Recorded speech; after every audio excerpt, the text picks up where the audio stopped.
उन दिनों मध्य एशिया में तैमूर के अत्याचारी आक्रमणों की सब और धूम मची थी। कई बादशाह तथा सुल्तान उसके हाथों अपनी जान गंवा चुके थे।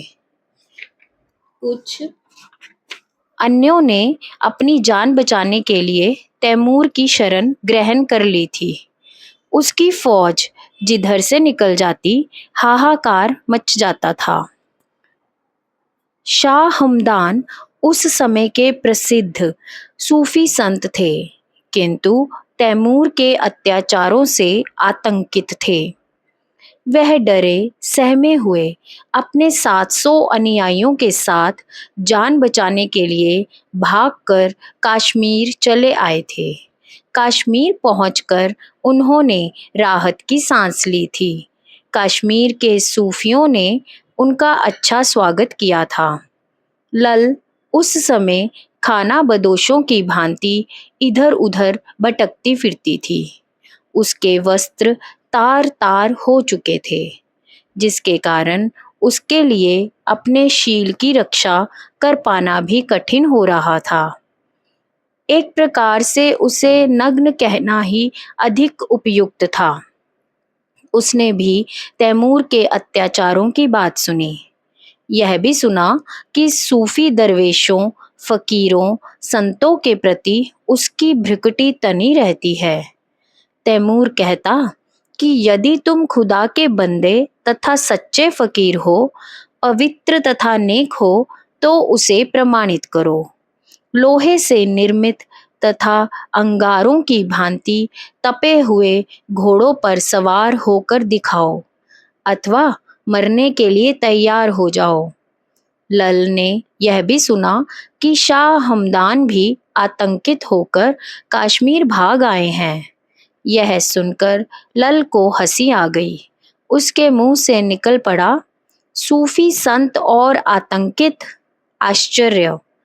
सूफी, सच्चा सूफी तो मंसूर था, जिसने जान की परवाह नहीं की तथा हंसते हंसते सूली पर चढ़ गया। लल एक वृक्ष के नीचे प्रभु प्रियतम की याद में बैठी थी कि इतने में शाह हमदान अपने अनुयायियों के साथ आते हुए दूर से दिखाई दिए। लल ने मन में कुछ सोचा, किसी बात का निश्चय किया तथा चिल्लाना और भागना आरंभ किया। स्त्रियों से भरे संसार में आज मैंने एक पुरुष के दर्शन किए, किंतु मैं निस्वस्त्र हूँ। उसके सामने कैसे जाऊं, क्या करूं? वह भागती हुई एक पंसारी की दुकान में घुस गई तथा तन ढांकने के लिए एक वस्त्र की याचना की। जब पंसारी ने कहा कि उसके पास कोई वस्त्र नहीं है, तो वह साथ वाली एक नानबाई की दुकान में घुस गई। उधर शाह हमदान चले आ रहे थे। जल्दी में लल नानबाई के तंदूर में कूद गई। इतने में शाह हमदान वहां पहुंच गए। शाह हमदान ने पहले तो इधर उधर देखा, फिर तंदूर का ढक्कन उठाया और बोले, लल बाहर आ जा। कहा जाता है इस पर लल तत्काल ही सुंदर परिधान धारण किए तंदूर से बाहर निकलकर शाह हमदान से मिली।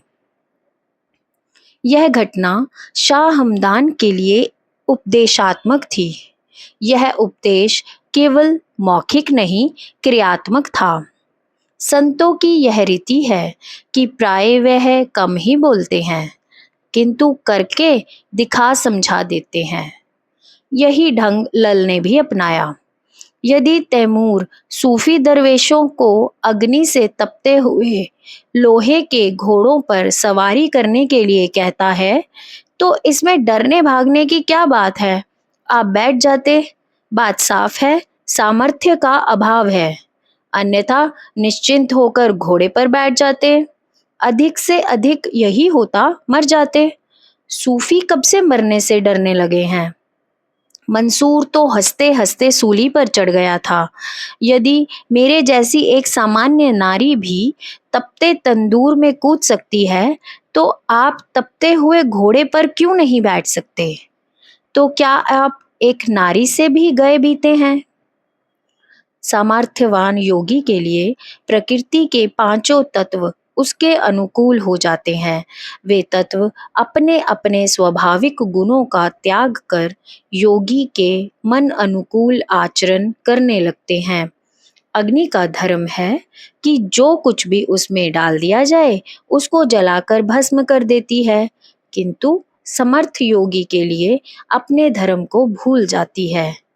पृथ्वी अपनी आकर्षण शक्ति त्याग देती है तथा योगी गगन में विहार करता है। योगी के लिए भौतिक विज्ञान के नियम लागू नहीं होते। सच्चा योगी अधिक जबान नहीं चलाता, क्रिया करता है। वह दिखावा नहीं करता, क्योंकि दिखावा करने से वास्तविकता छिप नहीं सकती। वह अभिमान नहीं करता, क्योंकि अभिमान ऊपर नहीं उठने देता। लल उत्कृष्ट योगिनी थी, निर्भय होकर तंदूर की अग्नि में प्रवेश कर गई।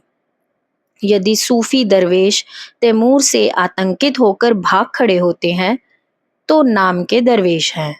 जो मौत से भयभीत हो जाए वह काहे का सूफी। सच्चा सूफी तो मौत को गले लगाने के लिए हर समय तैयार रहता है। वह जानता है कि मृत्यु माया का एक कौतुक है, अन्यथा मृत्यु है कहाँ। एक बात और ध्यान देने योग्य है, जब लल तंदूर से बाहर निकली तो वह अत्यंत सुंदर वस्त्रों से सुसज्जित थी।